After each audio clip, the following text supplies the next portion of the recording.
Muito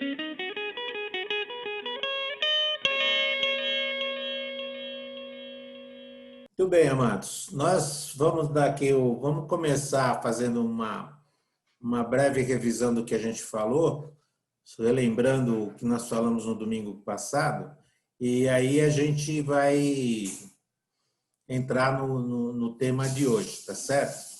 Então, vamos lá, deixa eu fazer um negócio, espera aí. Eu preciso apertar uma teclinha aqui para pegar a tela inteira. Aí. Então vamos lá. Na semana passada nós demos a introdução de que Paulo destinava a carta, no versos 1 e 2, aos santos e fiéis em Cristo e em Éfeso. Nós falamos dos santos ali, ele considera toda a comunidade como santo, como santa, e também ele considera que são santos, são separados e são fiéis a Cristo, lá da cidade de Éfeso. Então, a igreja é uma unidade independente, mas tem tudo de igreja naquela comunidade. Ela não é nada deficitária, precisando de ajuda de fora. Esse é o pensamento nosso como congregacionais. Ele saúda com a graça, que é o favor de Deus, e a paz do nosso Senhor Jesus Cristo, tá certo? E a paz que excede todo entendimento. Depois, nós vamos começamos sobre qual o plano de Deus para a sua igreja, tá? Revelando aqui na carta o plano dele, que esteve há séculos longe, desconhecido, mas naquele momento da história, para a igreja de Éfeso, ele estava revelando para a igreja, para todas as igrejas e para nós desde então também, né? Então, qual era o plano de Deus para a igreja? O plano de Deus é um plano divino que envolve toda a Trindade. Nós estudamos na semana passada os versos de 1 a 6, que fala da participação de Deus Pai, Deus Trino, e com os seus escolhidos. Hoje nós vamos estudar a participação de Jesus e qual é a ação de Jesus para com os servos que foram escolhidos por Deus. E depois também vamos falar ainda hoje da presença do Espírito Santo nos servos de Deus, tá certo?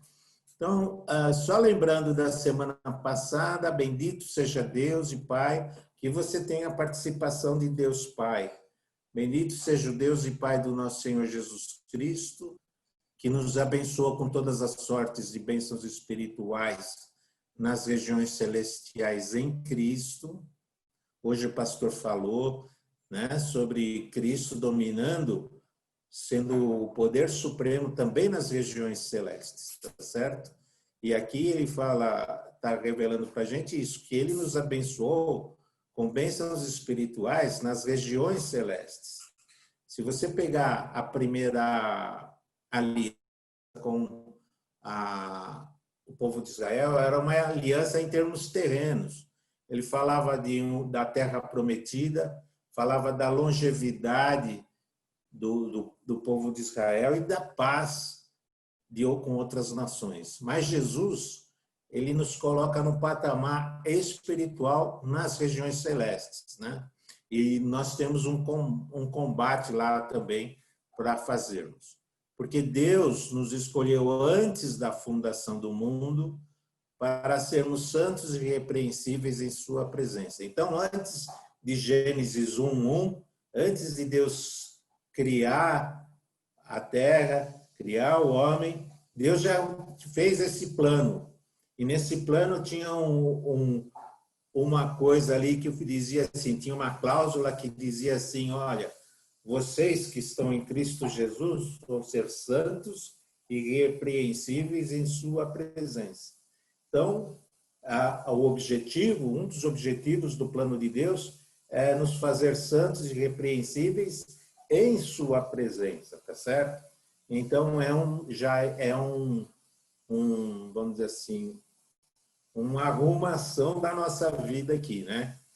E ele fala, em amor, ele nos predestinou para sermos adotados como filhos por meio de Jesus Cristo, conforme o bom propósito da sua vontade. Então, em amor, ele fez nesse plano, ele nos predestinou. Aí foi me perguntado, e depois da aula também me pediram para falar sobre predestinação. Eu vou falar sobre predestinação na minha próxima participação daqui a algumas semanas, tá certo? Aqui eu quero só que você pense que nós estamos falando exclusivamente do plano de Deus, e o plano de Deus é nos destinar de antemão para sermos adotados como filhos. Nós não somos filhos, nós seremos adotados como filhos por meio de Jesus Cristo. Ninguém é adotado como filhos a não ser por meio de Jesus Cristo. Então, nós precisamos de Jesus Cristo como mediador dessa adoção, conforme o bom propósito da vontade de Deus, tá certo? Então, Deus, em amor, tem um bom propósito. E o propósito dele qual é? Para o louvor da sua gloriosa graça, a qual ele nos deu gratuitamente no amado. Então, nós estamos para louvar a graça gloriosa de Deus, e ele nos deu essa graça, que nós vamos ver a seguir, que é a salvação, gratuitamente no amado, que nós sabemos que é o Senhor Jesus Cristo. Então, ele nos dá um favorecimento, uma graça, um favor gratuito, e nos torna seus filhos, tá certo? Então, isso foi o que nós vimos rapidamente no domingo passado. Hoje nós vamos falar da segunda parte, que é a participação do Senhor Jesus no plano eterno de Deus. Então, se você pegar a sua Bíblia aí, eu coloquei aqui na tela também, se você quiser acompanhar, a gente começar a considerar, né? Esse trecho é um trecho, assim, vamos dizer, extremamente como robusto, teologicamente falando. Ele é pesado, porque cada palavrinha tem um monte de significado muito profundo e nós precisamos ter um pouco de paciência para entender bem o que ele quer dizer. Não é nada difícil, contudo, nós, como o pastor deu ênfase hoje em estudar e em entender, é isso que nós vamos fazer. Então, vamos ler o trecho do versículo 7 ao 12 de Efésios, capítulo 1, o que o Senhor Jesus ele fez, qual que é o papel dele no plano eterno de Deus. Então, diz assim no verso 7, nele, isso é, no amado em Jesus Cristo, temos a redenção por meio do seu sangue, o perdão dos pecados, de acordo com as riquezas da graça de Deus, a qual ele derramou sobre nós com toda a sabedoria e entendimento, e nos revelou o mistério da sua vontade, de acordo com o seu bom propósito, que ele estabeleceu em Cristo, isto é, de fazer convergir em Cristo todas as coisas, celestiais ou terrenas, na dispensação da plenitude dos tempos. Nele fomos também escolhidos, a fim de que nós, os que primeiro esperamos em Cristo, sejamos para o louvor da sua glória. Então, até aqui, esses versos falam sobre Jesus, né? O papel de Jesus no plano eterno de Deus. Então, no plano eterno de Deus, nós já falamos que Deus tinha o plano de nos adotar como filhos em Cristo. Aqui ele fala nele, ou seja, eu tinha acabado de falar no verso 6, que nós tínhamos para o louvor da graça, que Deus nos deu gratuitamente no amado. Ele continua no verso 7. Nele, no amado, ele quer dizer, nós temos remissão por meio do seu sangue e perdão dos pecados. E aí nós já começamos a entrar numa linguagem lá do século I. Eu pus aqui redenção, perdão quer dizer remissão, ou seja, quitação, né? Então, o que ele está querendo dizer nessa linguagem? Essa é uma linguagem teológica, não é uma linguagem nossa corriqueira do dia a dia, né? Então, ele está querendo dizer aqui, só para a gente entender bem, ele está em mente aqui o quadro de um escravo, né? Posto à venda. Um escravo posto à venda. Então, você imagina lá no tablado, no século I, um bando de escravos lá colocado lá dentro, em cima do tablado para ser feito um tipo de um leilão para ver quem dava lance lá. E a questão aqui é a seguinte, você olha lá na disposição, a ideia é que esse escravo, ele é um escravo insubmisso, é um escravo obstinado. Quem compra um escravo insubmisso, um escravo obstinado? Eu estive pensando um pouco nisso. Eu assisti uma reportagem recentemente que fala sobre... Essa reportagem falava sobre o tempo da escravidão aqui nas grandes fazendas de café na época do Império, né? E ele falava assim, ó, quando tinha um escravo que era insubmisso, que era fujão, eles colocavam uma coleira de ferro e nas costas, na nuca dessa coleira, tinha assim uns ferros para cima, assim, né? Para quê? Para que aquele escravo, quando fugisse no meio do mato, ele não conseguia, ele se enroscava, ele não conseguia ir muito distante. E outra coisa que também eles faziam, e muitos proprietários faziam, era marcar o escravo para dizer que era propriedade deles, porque se o escravo fugisse, ele já podia ser retornado para o proprietário, né? Então, nessa situação, a questão aqui é o seguinte, você olha lá na plataforma dos escravos, e quanto custa o escravo? Quanto você acha que custa um escravo que seja insubmisso, rebelde, obstinado? Quem você acha que quer comprar um escravo assim? Quanto vale esse escravo? E além do preço dele como escravo, do que ele possa render, ainda tem o preço da indenização, né? Dos crimes que ele já cometeu, dos danos que ele já causou para uma porção de gente. Então, essas pessoas vão querer o ressarcimento da dívida. O que ele está falando aqui? Ele está falando de nós, amados. Ele está falando que nós somos esse escravo insubmisso e obstinado em relação ao pecado.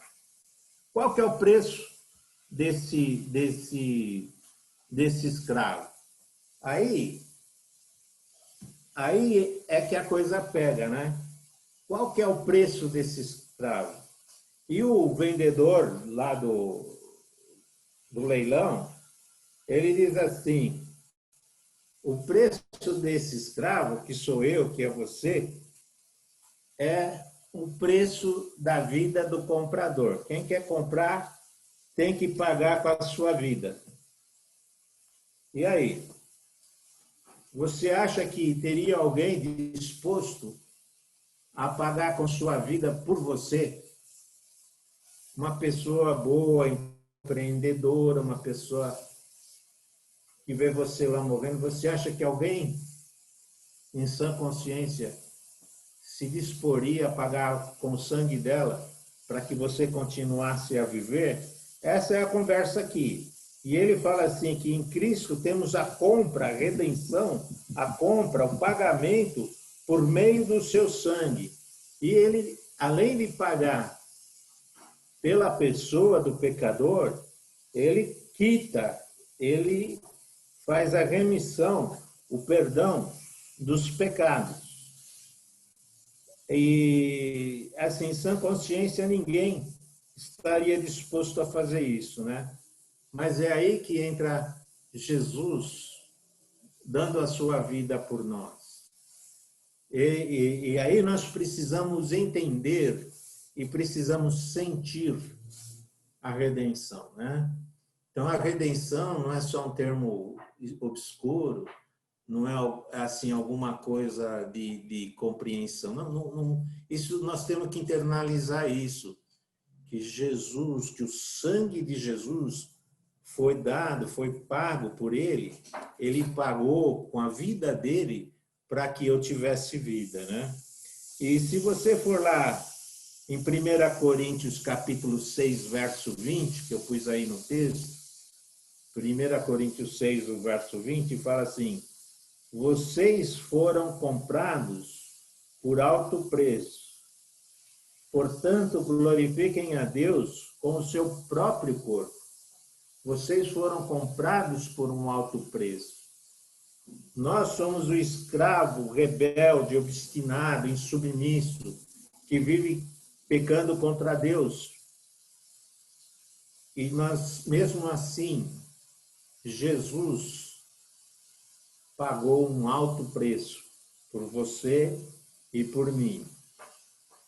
E nós precisamos entender e dar glórias a Deus e dar glórias a Cristo, né? Hoje nós cantamos no culto da manhã, ó, que tremenda graça, né? Ó, que tremenda graça mesmo.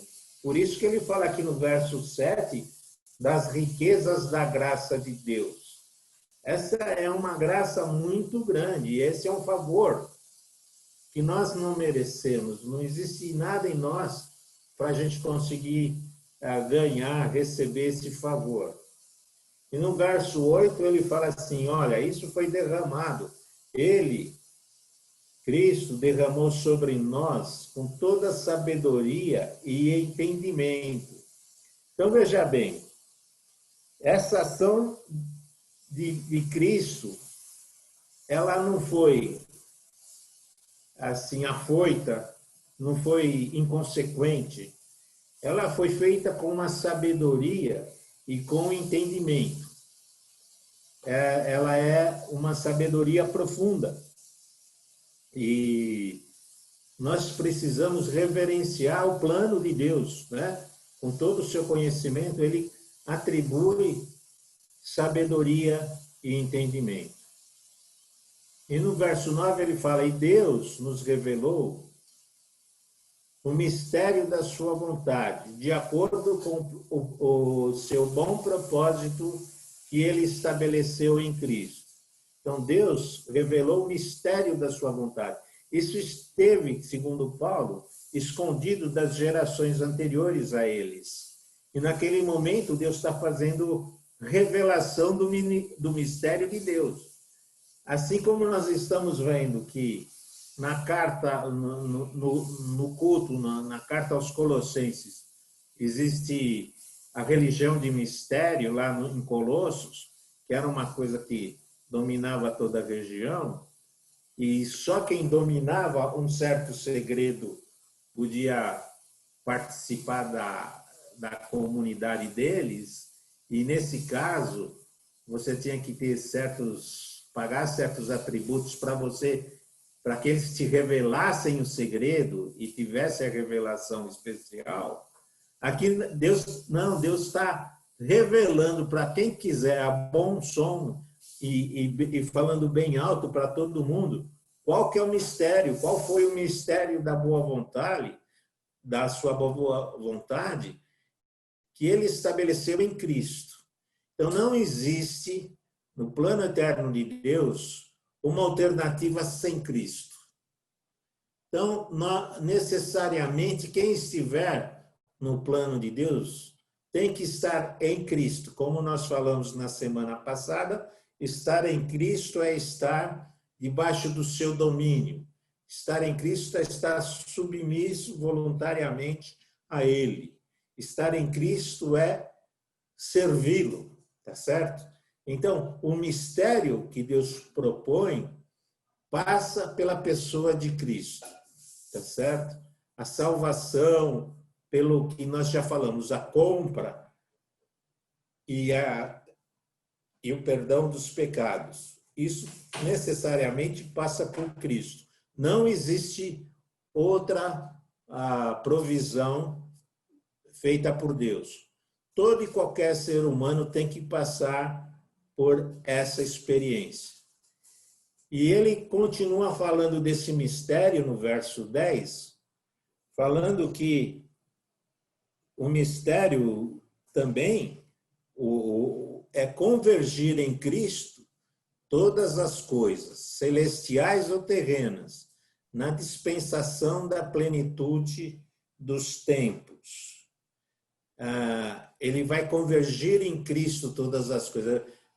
Tenha na mente assim, uma espécie de um funil, né? Então, aqui na boca do funil entram todas as coisas e o funil vai estreitando, estreitando, estreitando e termina, né, naquele gargalo. E o que ele está querendo dizer é que todos os eventos, todos os acontecimentos, tanto celestiais como terrenos, estão caminhando para serem convergidos na pessoa de Cristo, tá certo? Então, tudo vai passar pela pessoa de Cristo. De fato, se você lembrar, se você for virar um pouquinho para frente a sua Bíblia, em Filipenses capítulo 2, ele fala assim no verso 9, depois dele ter falado que, no verso 8, que Jesus sendo encontrado, Filipenses 2:8, Jesus sendo encontrado em forma humana, humilhou-se a si mesmo e foi obediente até a morte, morte de cruz. Por isso Deus o exaltou à mais alta posição e nele lhe deu o nome que está acima de todo nome, para que ao nome de Jesus se dobre todo o joelho no céu, na terra e debaixo da terra, e toda a língua confesse que Jesus Cristo é o Senhor, para a glória de Deus Pai. Você está vendo o funil qual que é?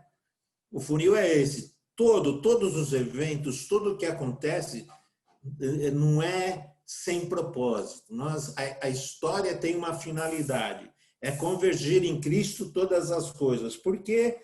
Para que, ao nome de Jesus, se dobre todo o joelho. Você acha que todo o joelho vai se dobrar voluntariamente? Não. Haverá joelho que vai ter que forçosamente se dobrar e reconhecer.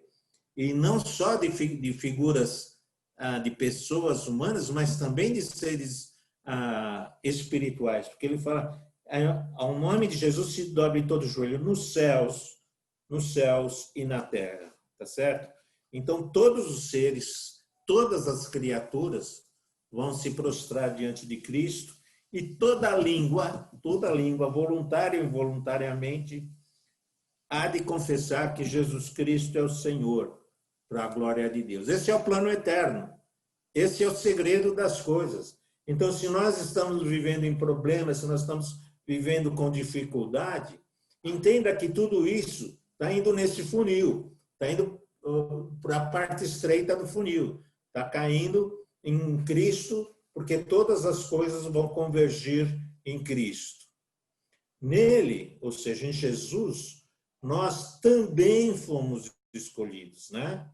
E isso é gratificante, saber que estar em Jesus faz parte de uma escolha divina e nós temos que nos sentir agraciados por fazer parte dos escolhidos. E aí, no verso 12, vem, para que ele fez isso? Por que ele nos escolheu? No verso 12, a fim de que nós, os crentes, a igreja, os que primeiro esperamos em Cristo, a igreja estava no começo, a igreja ainda estava na geração de Jesus ali, nesse momento. Os primeiros que esperamos em Cristo, sejamos para o louvor da sua glória. Então, tem uma finalidade porque ele nos escolheu. A finalidade é justamente essa, de que é para o louvor da sua glória. E eu queria me estender mais um pouco sobre o louvor da glória, tá certo? Quero pegar com você o seguinte: louvor, eu pus aí, pode ser um elogio, pode ser um tributo, um enaltecimento, um reconhecimento, uma grandeza, uma honradez, uma elevação, uma promoção, uma proclamação e uma palavra mais comum dos nossos dias, uma divulgação. Deus não deseja bajulação, senão seria narcisismo, né? Narcisismo é aquele cara que acha que é o mais importante do mundo e que todo mundo tem que lhe prestar reverência. Deus não é assim. O louvor de Deus fica mais perto do que ele espera. Por exemplo, hoje de manhã nós louvamos no culto.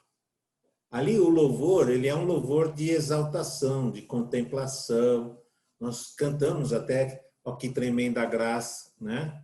Esse é um louvor. Mas será que Deus fez o que fez para a gente ficar cantando? Só cantando?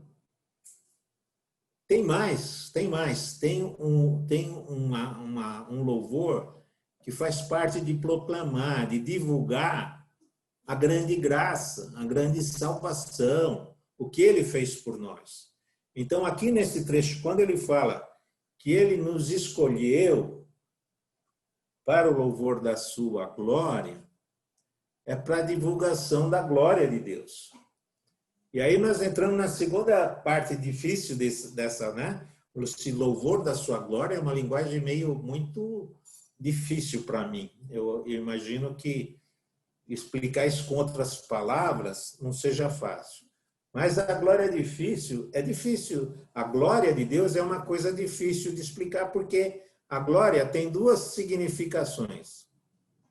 A primeira é que a glória é uma manifestação extraordinária, é um negócio incomum, é uma exuberância, é um lugar, em algum lugar, pode ser como uma pessoa ou um acontecimento. Lembra que Isaías, quando teve a visão do trono de Deus, ele caiu e falou: maldito homem que sou, eu estou morto. Se você for lá em João, lá no livro do Apocalipse, no capítulo 1, quando ele teve a visão da sala do trono de Deus, ele caiu desmaiado, ele ficou desacordado. Não se sabe quanto tempo, porque ele não diz. Então, quem tem essa visão, e Jesus também, de alguma forma, tem essa glória em alguns momentos, não é? Quando, por exemplo, ele está lá no Monte da Tribulação, né? Da Transfiguração, quero dizer. Quando ele sobe para o céu, né? Quando ele está ressurreto, existe aí uma glória desse tipo extraordinária. Isso nos leva à contemplação religiosa. Você lembra que lá no Antigo Testamento, Deus aparecia para o povo no tabernáculo, ou mesmo no Monte Sinai, quando ele foi entregar as tábuas da lei. E Moisés que entrava lá, era só Moisés que entrava, porque ninguém queria, todo mundo tinha medo de morrer. Quando ele saía daquele encontro com Deus, tanto do Monte Sinai como aqui do tabernáculo, ele saía radiante, ele saía brilhante. Tanto é que ele punha um véu para cobrir a radiação dele. Então, alguma coisa acontecia lá. Isso leva a uma parte da contemplação. Mas a revelação, a glória de Deus, não é só para essa contemplação. Existe um segundo significado, que seria o significado mais, vamos dizer assim, mais de feitos. Deus tem uma glória nos seus feitos, tá certo?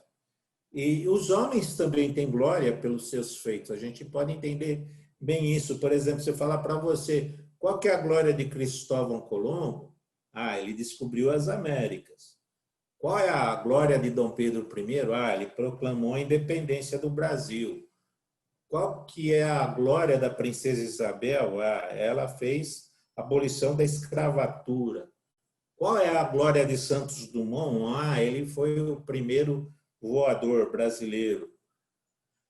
Qual a glória do Pelé? Ah, ele fez 1000 gols, mais de 1000 gols. Qual a glória de Jesus? E aí a gente já tem bastante coisa para falar de Jesus. Ele morreu pelos pecados do pecador, ele fez milagres maravilhosos, ele ressuscitou, né? Então, nós podemos ver que existe uma glória e nós também somos chamados a caminhar de glória em glória. Então, nós podemos dizer que nos feitos há uma glória, né? O pastor Lloyd Jones foi um pastor dos principais pastores evangélicos do século XX. Ele escreveu que a glória é a soma de todos os atributos de Deus, o poder, a sua majestade, sua santidade, pureza, sua retidão, sua justiça. É a totalidade do ser de Deus. E Jesus, quando ele faz também, ele tem essa sua glória, né? Nós somos chamados para o louvor dessa glória. Então, mais do que a contemplação, a exaltação, eu creio que seja a gente divulgar. Então, eu fiz uma paráfrase. Como eu disse para você, paráfrase é você escrever um trecho em paralelo com as suas próprias palavras que você entenda perfeitamente. Então, a minha paráfrase foi assim, que para o louvor da sua glória, eu posso dizer assim, para a propagação ou para a divulgação dos feitos incomuns de Deus, Pai, Filho e Espírito Santo. Ou seja, quando ele fala que, lá no verso 12, né, que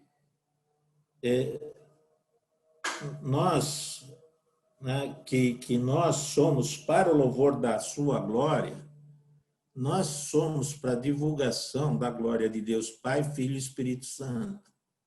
Não é só cantar e exaltar em adoração. Isso pode encorajar os meus irmãos, pode aquecer a minha alma, mas existe um sentido do alcance, da busca do outro, tá certo? Então, eu queria dar um break aqui e ouvir vocês. Se você quer comentar alguma coisa, essa é a hora, amado. Deixa eu colocar vocês aqui no ar. Alguém quer fazer algum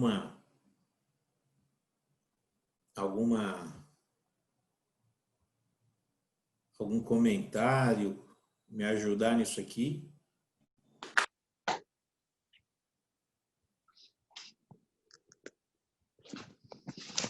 Oi, pastor. Tudo bem, Edson? Tudo bom. Sobre essa glória também, eu tenho em mente que tem muito a ver também com refletir as virtudes, né? A própria glória seria as próprias qualidades, como Cristo também refletiu a virtude do Pai, falava das coisas do Pai, falava daquilo que o Pai sentia, ele refletia o caráter do Pai, né? Nas suas atitudes, em tudo que ele fazia, né?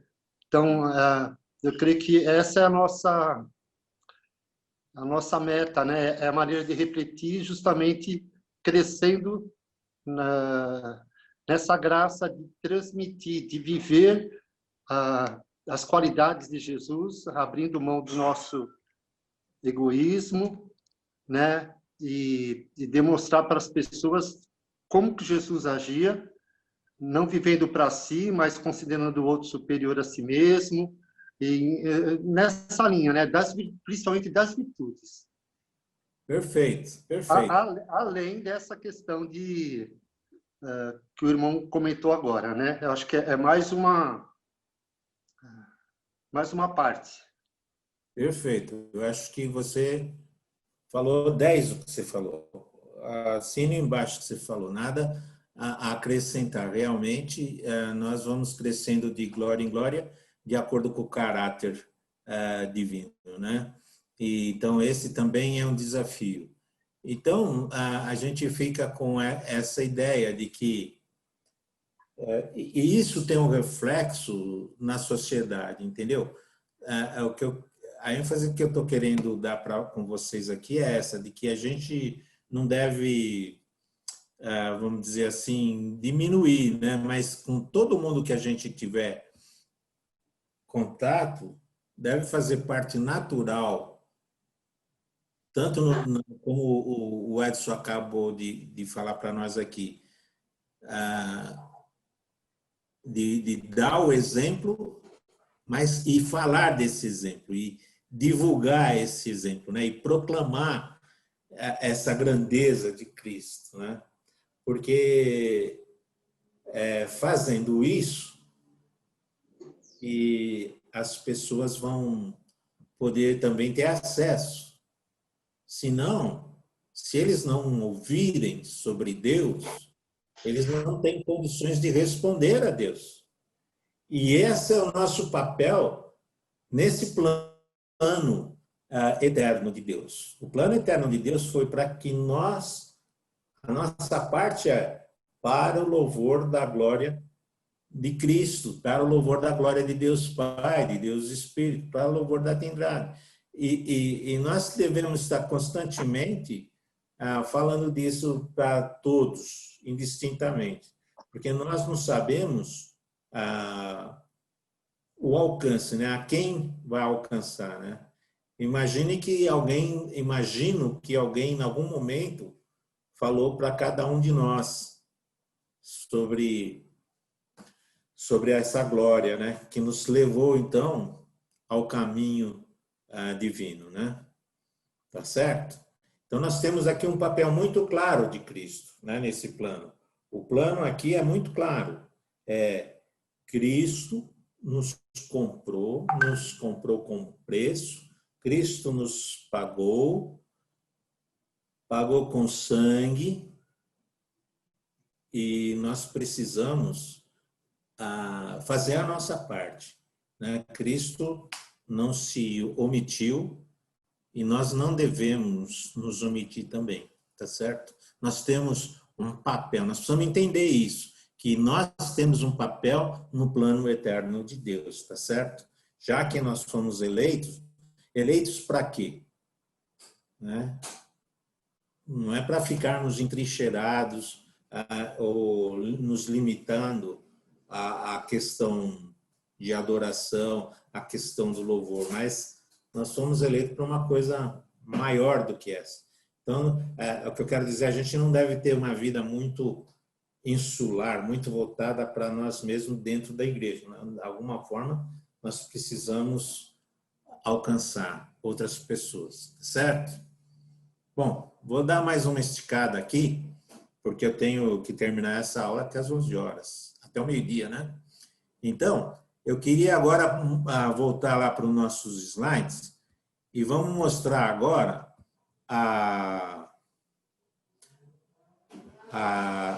o papel do Espírito Santo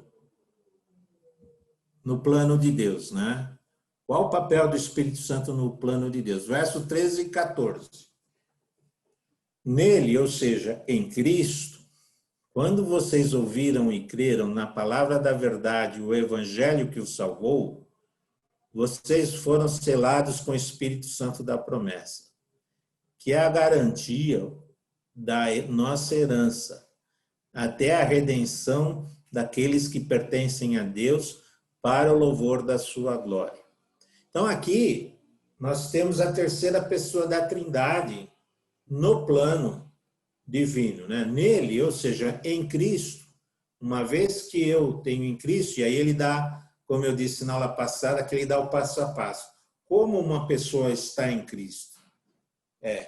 Ouvindo e crendo. Ouvindo e crendo a palavra da verdade, que é o evangelho que nos salva. Então, veja bem, alguém precisa ouvir e crer o evangelho para que seja salvo. Nós sabemos disso. Nós sabemos disso, mas nós precisamos também colocar isso objetivamente. Nós precisamos colocar isso como uma forma, um estilo de vida nosso, uma prática corriqueira nossa, essa questão de que as pessoas vão ser salvas ouvindo e crendo o Evangelho, tá certo? Então, isso tem que ser mais natural entre nós e nós temos que nos preparar para fazer isso, tá certo? E ele coloca aqui, nós somos selados com o Espírito Santo da promessa. Vocês já ouviram muito, eu não preciso falar muito mais sobre ser selado com o Espírito Santo da promessa, mas a ideia de propriedade, né? E como nós estamos falando já no parágrafo anterior de escravos, né? O escravo era marcado como uma propriedade do indivíduo, eles marcavam a pele do escravo. Nós somos a nossa marca coração. Ou seja, você deve ter muito claro na sua mente que houve um tempo na sua vida de cristão que você não era selado pelo Espírito Santo. Você não tinha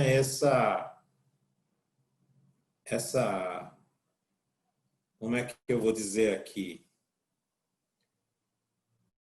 Essa marca, você não tinha esse sentimento, você não sentia a presença do Espírito Santo. Você teve um momento na sua vida que deve ter ocorrido essa presença do Espírito Santo, tá certo?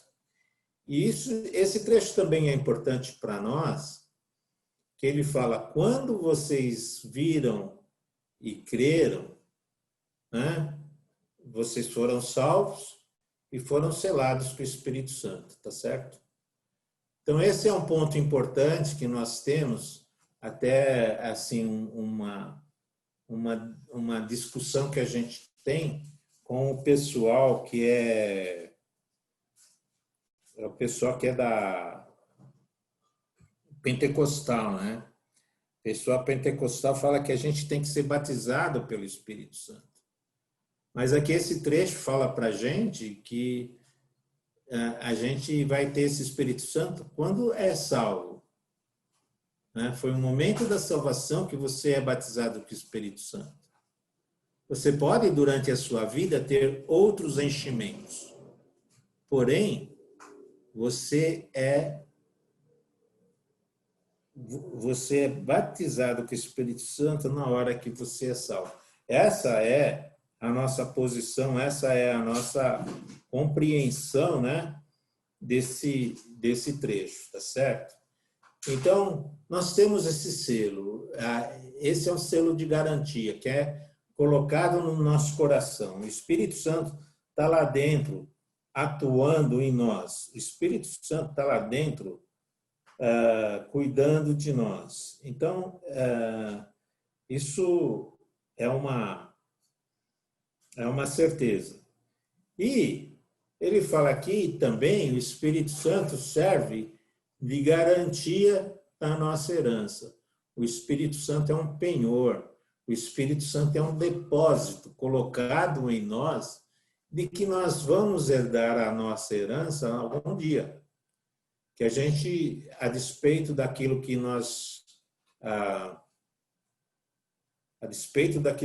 passamos no dia a dia, do nosso estado de espírito, existe o Espírito Santo como um depósito, como uma garantia que nos está dada, né?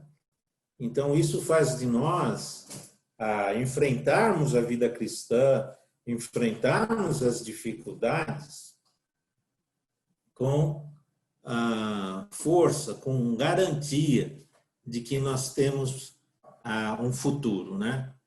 E isso, esse penhor, ele tem data, né? Qual que é essa data de vencimento? Até a redenção daqueles que pertencem a Deus. Existe um dia certo, existe um número certo de salvos, existe um momento que isso vai ser alcançado. Então, os que pertencem a Deus vai ter um dia que esse número será completo.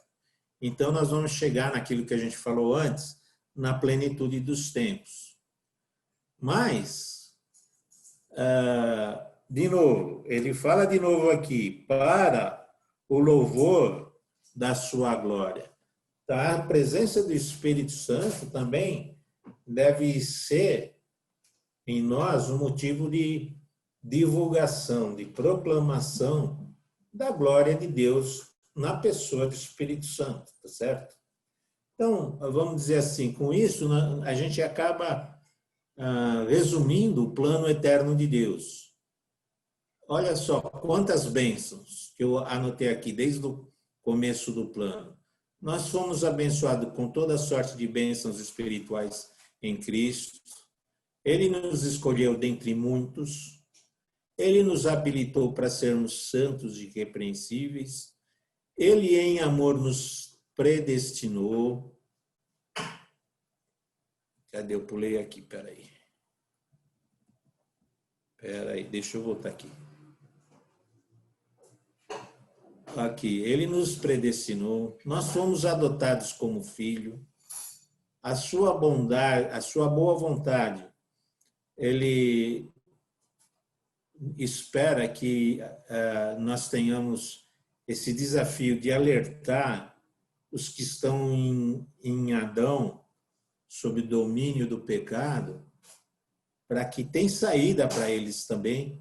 Nós conseguimos enxergar e experimentar essa saída.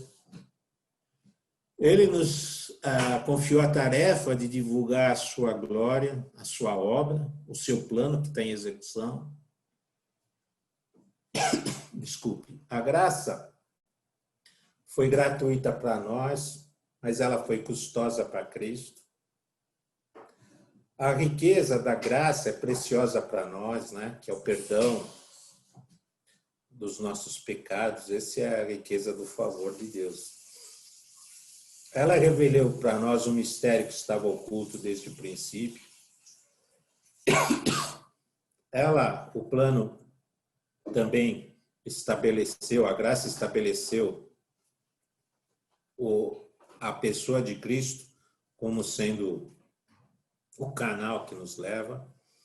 Ele nos comprou, nos redimiu pelo seu sangue. Ele nos deu perdão de pecados.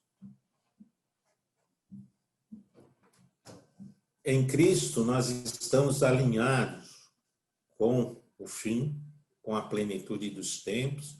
A gente vai entrar naquele funil já alinhado com Cristo. Nós fomos escolhidos em Cristo. Eu acho que a gente tem que se sentir agradecido e responsáveis, né? Em Cristo nós ouvimos, cremos e fomos salvos.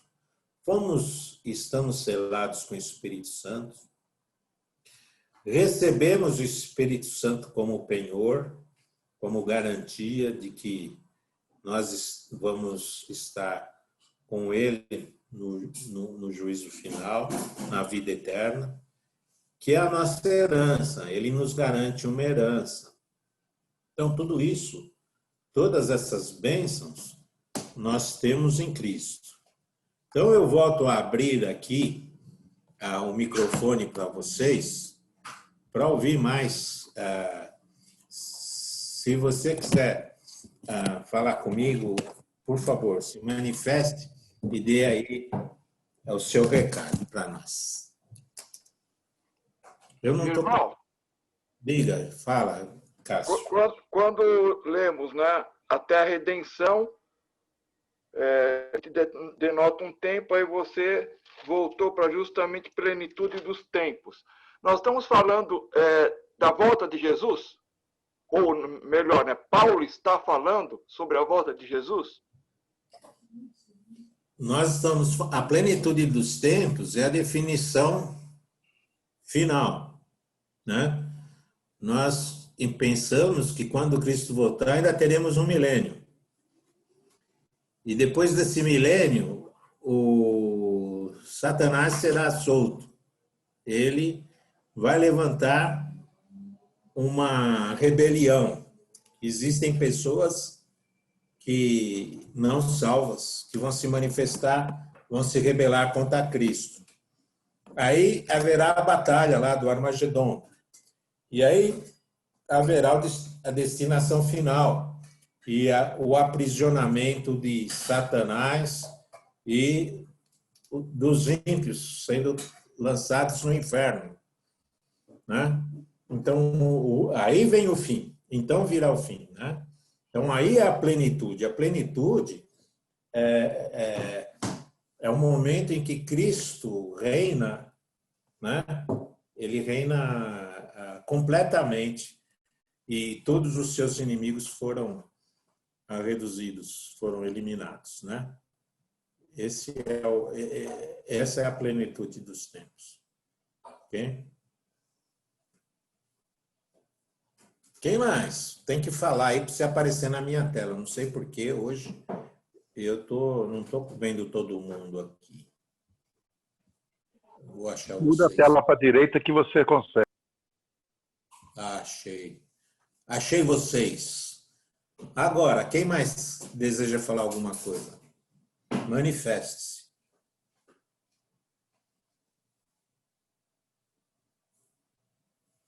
Eu fico com medo quando ninguém fala nada. Ou entenderam tudo, a minha aula foi muito boa, ou vocês estão se escondendo. Essa é minha preocupação. Ok, irmãos. Então, o que eu quero dizer, fechando a aula, é o seguinte. Existe um plano eterno de Deus. Esse plano eterno de Deus, e isso que nós precisamos ter em mente, ele está no curso das ações. Teve uma parte que foi feita em Deus Pai, a Trindade com Deus Pai, antes da fundação do mundo, que decidiu nos eleger, nos decidiu pela pessoa de Cristo. Isso nós já sabemos, já aconteceu. Temos a segunda parte do plano, que é a pessoa de Jesus, que nos compra, que nos redime, que nos dá vida eterna em Cristo. Nós vivemos debaixo dessa influência. Essa primeira parte do plano já foi concluída.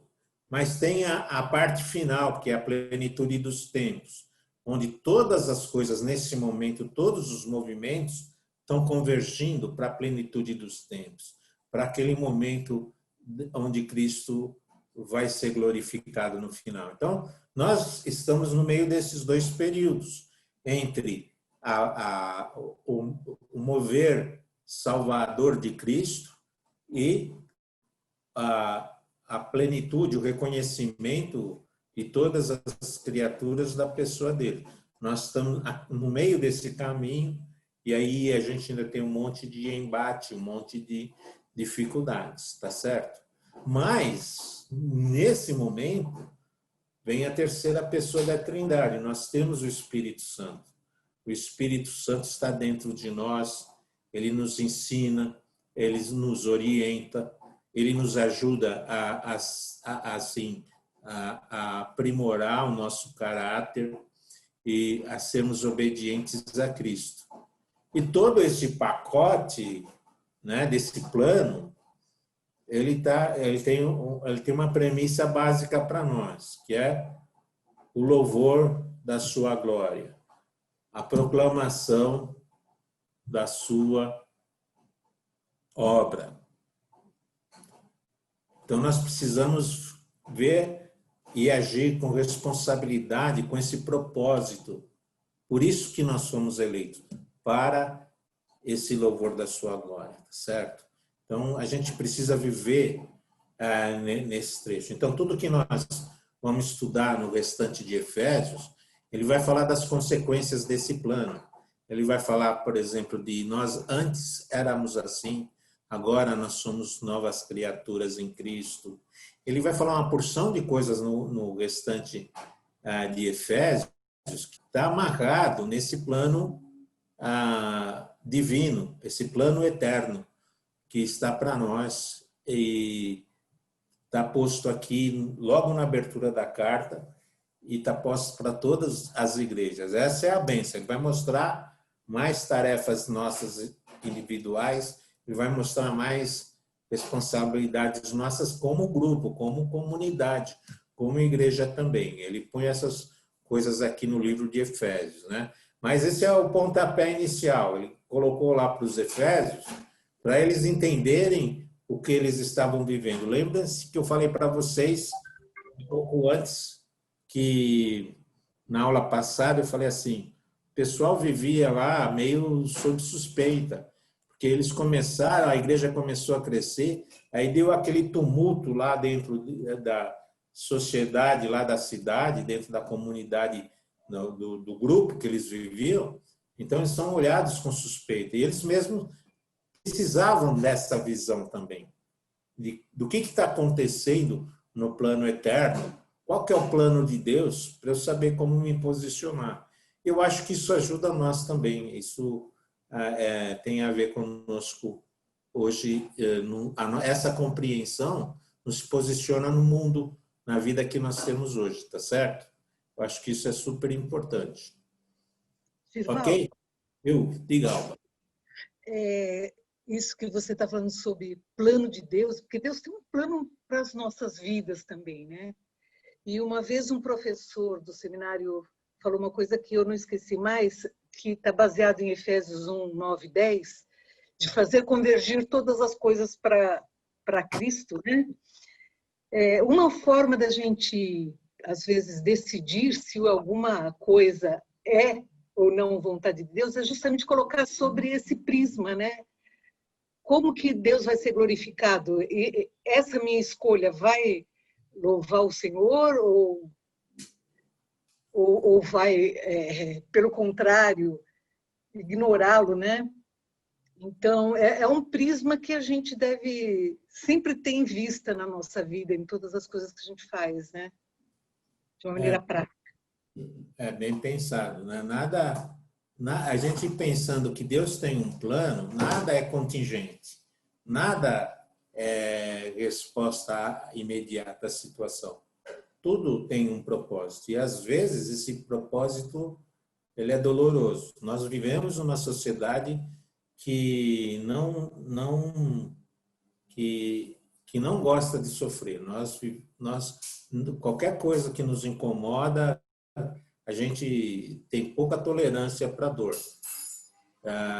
Mas, às vezes, né, igual Paulo via, chegou uma hora que Paulo foi com resignação, ele reconhecia que ele ia ser sacrificado com resignação, ele fala, eu combati o bom combate, aguardei a carreira, acabei a fé, desde agora a coroa da justiça me é dada. Então, tem horas que o sacrifício cristão tem o seu lugar.